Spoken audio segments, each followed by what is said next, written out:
आहा। छोटी छोटी गुड़िया अंगुरिया छबीली छोटी, नख ज्योति मोती मानो कमल दलन पे। छोटी छोटी गुड़िया अंगुरिया छबीली छोटी, नख ज्योति मोती मानो कमल दलन पे। कैसे हैं लाल जी? बोले 6 दिन के ठाकुर जी को सूरदास जी वर्णन कर रहे हैं। बोले जैसे मानो छोटी सी गुड़िया एक कपड़ा में लपेट करके मैया ने अपनी गोद में ले रखी है। कैसे हैं? अंगुरिया छबीली छोटी, छोटी छोटी उंगली है लाल जी की, और नख ज्योति मोती मानो कमल दलन पे। जैसे कमल, कमल सबने स्पर्श किया देखो ही होगा। कमल के ऊपर पानी डाल दो तो पानी क्या होता है कि बिंदु का रूप धारण कर लेता है और चमकने लग जाता है। तो बोले ऐसे लग रहे हैं लाल जी, छोटे छोटे कमल जैसे हाथ, और उन पे मानो जैसे बूंद पड़ी हो, ऐसे ठाकुर जी के नाखून दिख रहे हैं। कितने सुंदर स्वरूप को वर्णन कर रहे हैं। आहा। छोटी छोटी गुड़िया अंगुरिया छबीली छोटी, नख ज्योति मोती मानो कमल दलन पे। पियरी पिछोरी छीनी, पियरी पिछोरी झीनी, और उपमाना भीनी, बालक दमिनी मानो ओढ़े बारो बरीधर। और मैया ने कहा पहना रखो है? तो सूरदास आदि इनके पद पढ़े तो एक बात समझ में आवे, जब तक ठाकुर जी अच्छे से चलनो नहीं सीखे तब तक ठाकुर जी कहा पहने? एक झंगूरी पहने। झंगूरी, झंगूरी मतलब जैसे बिहारी जी एक लहंगा सो पहने। अभी लहंगा कहां पहनो जाए? कमर पे। लेकिन झंगूरी कहां पहनी जाए? गरे पे। बोले ठाकुर जी गरे पे पहन ले और ऐसी घेरावे चारों ओर, नीचे कछु ना पहने, गरे ते लेके घुटने तक एक झंगूरी सी पहन के रहे, वही में हाथ बात चलाते रहे अपने। और वो भी कैसी है? पियरी पिछोरी झीनी। झीनी मतलब ट्रांसपेरेंट। लाल जी के अंदर की श्याम वर्णता वह पीरी पीरी झंगुरिया में तो दिखाई दे रही है। आहा। छोटो सो पेट, छोटो सो वक्ष, छोटे छोटे हाथ व झंगुरी में तो दिखाई दे में। यशोदा मैया ऐसे वस्त्र ना धरावे ग्रीष्म काल में, जासो लालन के रूप लालन को स्वरूप नहीं दिखे। मैया ऐसे ऐसे वस्त्र पहनावे कि मेरे लाला को एक एक अंग मुंह को दिखाई देवे। वस्त्र तो नाम मात्र को है, केवल एक आवरण जैसा है, भीतर से सब दिखाई देवे लाल जी को। आहा। और उर्बर उर्बग नखा, कंठ कड़ूला झंझुले वार, बेनी लटकन मसे बूंदा मुनि मन हर। एक बात हमारी मानिएगा, कई लोगों ने इस बार की जन्माष्टमी पर अपने अपने ठाकुर जी को पायल पहनाई, कोंदनी पहनाई, आवाज करवे वाली सब सामग्री धराई मुंह को। बहुत लोगों ने दिखाए। अभी जयपुर में भी कई लोग लेके आए। एक बात और मानो, अब राधाष्टमी आ रही है, अब कहा दोगे ठाकुर जी को? सुनो, वृंदावन में मिल जाए तो बढ़िया, नहीं तो एक नजरिया पहनाई जाए ठाकुर जी को। हमारे गिरधर लाल जी पहने। अब चित्र नहीं है, नहीं तो मैं दिखवा तो। बगनखा। बगनखा का मतलब क्या होगा? जैसे बाघ होता है, शेर या टाइगर, उसके नाखून ऐसे होते हैं दोनों तरफ, ऐसे करके वो मड़े हुए। कई लोगों के आपने देखे होंगे पहन के घूमते हैं। ऐसे ही बाल कृष्ण प्रभु के अधिकतर पदों में जो श्रृंगार श्रृंखला है, उसमें यशोदा मैया या तो उनको कंठा धारण कराती है, मोटा मोटा एक कंठा गले में, और एक कोंधनी, और केवल एक बगनखा। इतना ही श्रृंगार करती है यशोदा मैया, इससे ज्यादा नहीं धराती ठाकुर जी को। बगनखा किस लिए? बोले लाला को कहीं नजर नहीं लगे। तो बगनखा तो अभी मिलना मुश्किल है, तो भावना ऐसी रखो कि बग न खाए, लेकिन स्वर्ण का या चांदी का ऐसी आकृति जैसे नाखून होते हैं दोनों तरफ ऐसे निकले भय, और मड़वा करके एक माला लाल जी को गले में धारण कराओ। अब आप कहेंगे लाल जी को काहे को नजर लगेगी, वो तो परमात्मा है, लोगन की बात है। पर ठाकुर जी को नजर जब लगे ना तो हमारो भजन कम है जाए। हमारे भजन में कटौती है रही है, हमारे भाव में कटौती है रही है, हमारी भावना में कटौती है रही है, हमारी कथा श्रवण में कटौती है रही, तो समझो लाल जी को नजर लगी है। और वो नजर कैसे हटेगी? बगनखा पहनाओ ठाकुर जी को। बगनख पे हमारे लाल जी नित्य पहनते हैं, भीतर पहन के रखे हैं बगनखा। वासो नजर नहीं लगे ठाकुर लाल जी को नजर नहीं लगेगी तो आपको भजन बढ़तो ही रहेगा। अब की राधाष्टमी वैसे तो बहुत कम समय, लेकिन फिर भी लगो, करो दौड़ भाग, बगनखा पहनाओ लाल जी को। तो वर्णन कर रहे हैं श्री सूरदास जी, और बगनखा कंठ कड़ूला झुंझुले बार। झुंझुले बार, झुंझुले बार मतलब घुंघराले बाल। बेनी लटकन मिस बुंदा मुनि मन हर। बैनी मतलब चोटी, घुंघराले कछु केशन की चोटी है। कछु केश तो घुंघराले फैले हुए हैं ठाकुर जी के, माथे पे आ रहे हैं, मुख पे आ रहे हैं। कछु केशन को बांध करके, मैया तो पूरे केशन की बनावे पर लाला हाथन सो कछु निकाल ले, तो कछु बार तो आगे ही रहे लाल जी के। और वाके ऊपर कहा है, कभी कभी हवा चले तो बार पीछे को हटे सो ठाकुर जी को ढिटौना दिखाई दे। यहाँ पे यशोदा मैया ने अपने काजर को एक बिंदा रखो है, बैनी लटकन मसी बिंदा मुनि मन हर। सूरदास जी कह रहे हैं श्री लाल जी के माथे पे जो ढिटौना है वही को देख करके इतना आनंद मिल जाए, ऐसे लाल जी दिखन लगे, मन करे वही को देखते रहे। और अंजन रजित नैन चितवन चित चोरे, मुख शोभा पर वारो अमित अमस सर। किल की हस द्वे द्वे दतुरिया, सूरदास मन बस गयो बारे गए। सूरदास जी इतना सुंदर वर्णन कर रहे हैं ठाकुर जी की छवि को। अब यहां में तो दतुरियां आई हैं, लेकिन अभी लाल जी 6 दिन आगे दांत ना निकले हैं, लेकिन ठाकुर जी प्रकट हेते ही इतने प्यारे लग रहे हैं। वही समय से ही ठाकुर जी को स्वरूप इतना मनमोहक है, यशोदा मैया तो हृदय से लगा के रखे, कोई को दिखावे ही ना है। वर्णन आवे कि बहुत ब्रजवासी ने हल्ला किया कि मैया नेक तो दिखा दे। सो मैया अटारी पे गई और जाके कपड़ा हटा के लाला के केवल चरण दिखाए सबन को, देख ले, मुख तब भी नहीं दिखायो, हृदय से लगा के रखे। इतने प्यारे हैं श्याम सुंदर। पूतना आई, और पूतना के आती यशोदा मैया को लगी सुंदर स्वरूप है, या को सुंदर भाव है। मैया ने लाल जीवा की गोद में दे दिए। पूतना ने जैसी गोद में लेकर के ठाकुर जी को अपने पयोधर को पान करानो चाहो, पयोधर में लगे हुए विष। अब सबसे पहली तो घटना ये घटी, ठाकुर जी ने पूतना को मुख ही नहीं देखो। क्यों? अविद्या।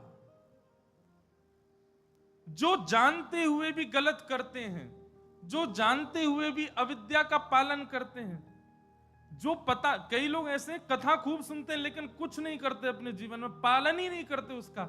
ऐसी एक बात हमारी बहुत ध्यान से सुनना, कथा से दूर हैं, गलत करते हैं, एक बार को ठाकुर जी उनको देख लेंगे, लेकिन जो कथा सुन के भी गलत काम नहीं छोड़ते हैं, ठाकुर जी उनको तो बिल्कुल नहीं देखते, उनको तो बिल्कुल नहीं निहारते हैं ठाकुर जी। बोले याकू गुरु जी मिले भय हैं, याकू वृंदावन मिलो भयो है, याकू संत जन की कृपा और वचनामृत मिले भय, तब भी नहीं सुधर रहा है। ऐसे इनको तो ठाकुर जी देखे ही ना है बिल्कुल भी। इसलिए भैया अविद्या से नेक बचो। अगर कोई चीज को ज्ञान है जाए, कोई चीज की पतो चल जाए, संत जनन से आज्ञा मिल जाए कि ये काम गलत है, प्रयास करो कि वाकू तुरंत छोड़ो, नहीं तो ठाकुर जी अपनी नजर घुमा लेंगे। ठाकुर जी ने पूतना को नहीं देखा। पूतना ने अपना पयोधर जैसी भगवान के मुख में दिया। पहले तो भगवान ने विष पिया, उसके दुग्ध को पिया, और सब पीते भय जैसे ही प्राण पीने प्रारंभ किए, प्राण पीने लगे, सोई महाराज अपने रूप में आने लगी। नेत्र विशाल हैन लगे, स्वरूप बिगड़न लगो। जैसी भयाभय रूप धारण कियो पूतना ने, अरे बालक छोड़, सामुंच मुंचाल मित प्रभाषणी, अरे बालक छोड़, अरे बालक छोड़ चिल्लाने लगी। ठाकुर जी के तब नेत्र खुले जब अपने रूप में आ गए। जैसे ही अपने रूप में आई, ठाकुर जी ने नेत्र खोल करके देखी, मौसी जी हम पे तो पकड़ वही आवे, छोड़नो ना आवे। 6 दिना के ठाकुर जी बोल पड़े, और 6 दिना के ठाकुर जी के वचन सुनकर के पूतना तो व्याकुल है गई। अंत में जैसे ही ठाकुर जी ने प्राण पिए, पूतना के प्राण निकल गए, धड़ाम से गिर पड़ी और महाराज पूतना का वध हो गया। भगवान ने पूतना के प्राण नहीं पिए हैं। पूतना असंख्य बालकों को मार करके आई थी, उन सबके प्राणों का हरण करके आई थी। जितने बालकों को पूतना मार के आई है, ठाकुर जी ने उनके प्राण पिए। सुबोधनी जी में श्रीमद् वल्लभाचार्य जी वर्णन करते हैं कि ठाकुर जी ने मन में विचार किया कि भैया ये जन्माष्टमी की पावन तिथि, पूरा विश्व या तिथि को इतने आनंद से मनावेगो, और या पूतना ने इतने बालक मार दिए ब्रजमंडल में। याकू लोग पावन तिथि ना मान करके यूं कहेंगे भैया ये तो कलंक तिथि है, इतने सारे बालक मरे ब्रजमंडल में, एक राक्षसी ने मार दिए। ठाकुर जी ने मन में विचार किया ये तिथि पावन बनी रहे, सब लोगों को कल्याण है तो रहेगो। तभी ठाकुर जी ने जितने बालकों का वध करके आई थी, सबके प्राण पूतना के भीतर से निकाल करके और सब बालकन को पुनर्जीवित कर दियो, ताकि उत्सव ना रुके, सब भाव बनो रहे। बोलो पूतना मर्दन भगवान की। भगवान ने पूतना का वध किया।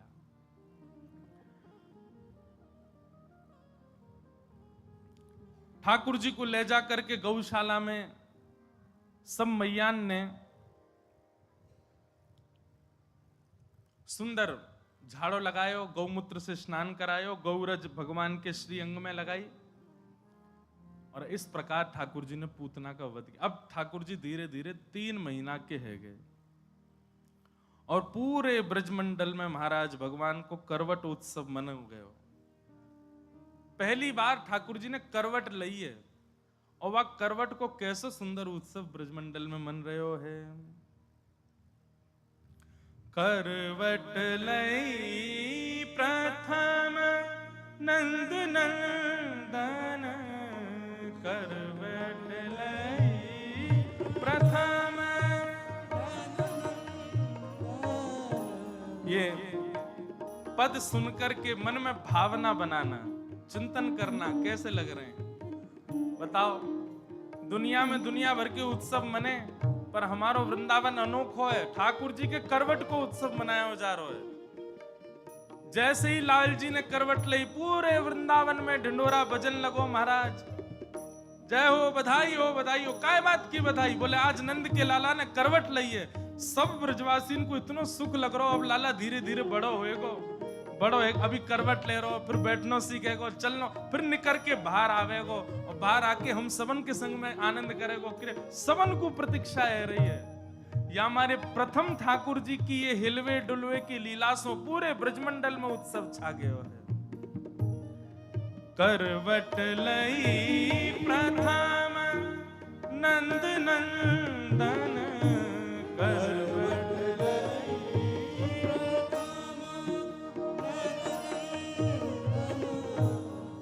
ताको महरी महोत्सव मनावे, ताको महरी महोत्सव मनावे। भवन लिपायो चंदन, भवन लिपायो चंदन। कितनी बड़ी बात है, पूरे नंद भवन में चंदन लपटाया है। अब देखो, नंद भवन राजा के यहाँ जन्मे ना ठाकुर जी, तो वास समय पे पेंट तो होंगे ना, गोबर के चौका लगाते, लेकिन नंद रानी जी ने पूरे भवन में चंदन लगवाए हो, चंदन लिपटवाए। बोले काय को? बोले आज लाला ने करवट ली है। भवन लिपायो चंदन, भवन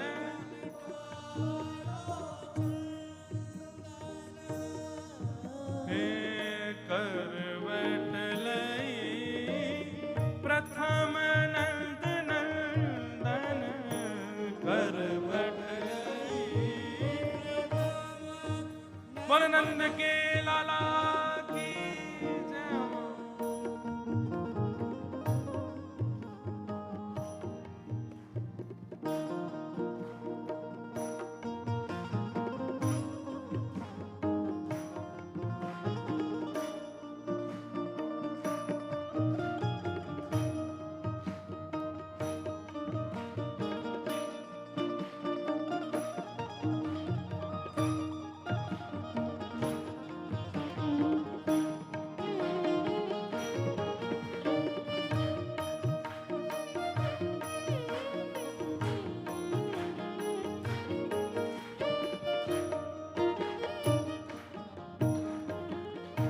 मंगल गीत गावत हर्षत, मंगल गीत मंगल गीत गावत हर्षत, मंगल गीत गावत हर्षत। हर खत कछु मुख मंदन, हर खत कछु मुख मंदन। हे यह विष भय घड़ी द्वैचारिक, यह विष भय घड़ी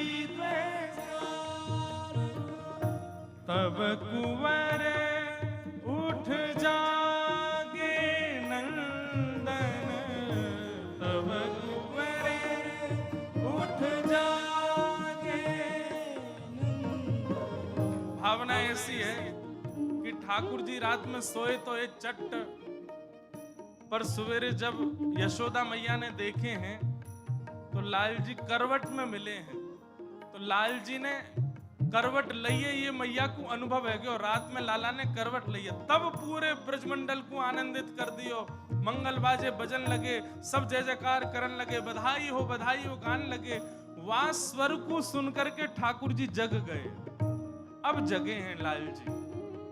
बाकी तो ये करवट उत्सव तब मनायो जब सवेरे मैया ने लाल जी को करवट में देखो है, जो भाव दिख रहा है यहाँ पर। आहा, अब मैया तो इतनी आनंदित है गई, उत्सव मनाने लगी, सब नाच रहे हैं, गा रहे हैं। भूल गई संभ्रम में सुत को, भूल गई संभ्रम में सुत को, भूल गई संभ्रम में सुत को, भूल गई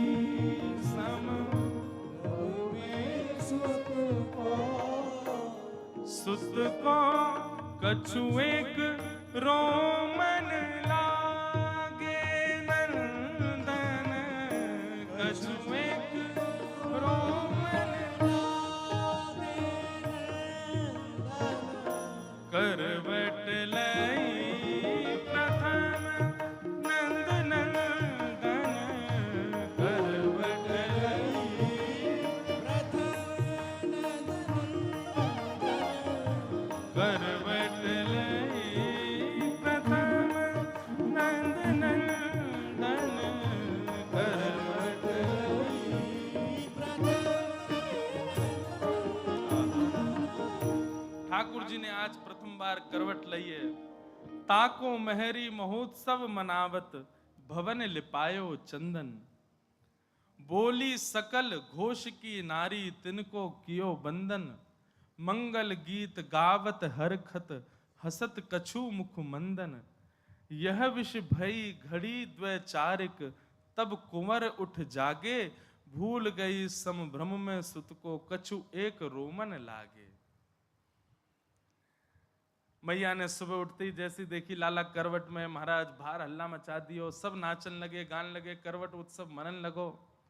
वह स्वर को सुनकर के ठाकुर जी की नींद खुल गई, जोर जोर से रोमन लगे लाल जी। लाल जी को रोवन सुनकर के यशोदा मैया तो भूल गई, मैं तो लाला उठानो ही भूल गई। मैया दौड़ करके गई, नेक्स्ट से कुंवर कन्हई को अपने गोद में लियो और लेकर के महाराज दुग्ध पान कराने लगी, ठाकुर जी को शांत करायो।